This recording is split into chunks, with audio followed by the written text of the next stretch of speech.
ہمارے نوجوان آج انٹرنیٹ پر جا کر گندی چیزیں دیکھ رہے ہوتے ہیں، پھر دل چاہتا ہے اس کا پریکٹیکل کرنے کو، پھر وہ گھر میں پریکٹیکل کر رہے ہوتے ہیں۔ بہت سی چیزیں بالکل ناجائز، حرام، مکروہ، بعض تو ایسی ہے جن سے نکاح ٹوٹ جائے اور آدمی کافر ہو جائے۔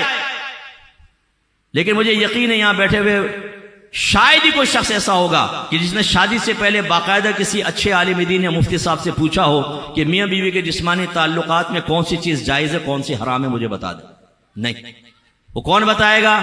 کزن، پپو پان والا، ٹیٹا دودھ والا، البلا جلیبی والا، چرسیما والی دوست، جن کو کچھ بھی ABC نہیں پتا، وہ بتائیں گے آپ کو۔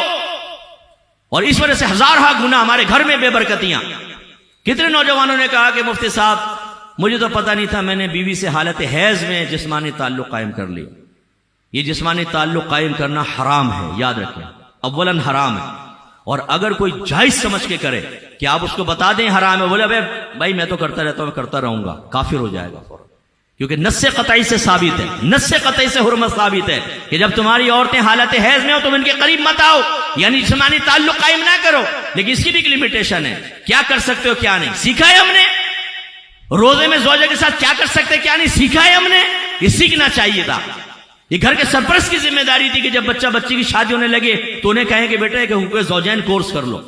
ہم شاید شرم کی وجہ سے بہت سی باتیں نہیں بتا سکیں گے، لہذا آپ کورس کر لیجئے، کہیں ہو رہا ہے تو بہت اچھی بات ہے۔ کتنے بچوں نے کیا ہے، کپلز، میاں بیوی ہونے والے ہماری اکیڈمی میں آئے اور انہوں نے کورس کیا ہے اور اس کے بعد ایک بہترین ازدواجی زندگی کا آغاز کیا۔ اب یہ باتیں خیر جو پرائیویٹ قسم کی ہوتی ہیں، یہ تو کوئی کلاس میں نہیں بیان ہوتی، لیکن جب ہم شعور دے دیتے ہیں تو پھر ہم کہتے ہیں کہ اپنا چاہے نام نہ لکھیں، آپ ایک ای میل کر دیں کہ بھائی یہ چیز میں کیا جائز ہے، یہ ناجائز ہے، ہمیں بتایا جائے۔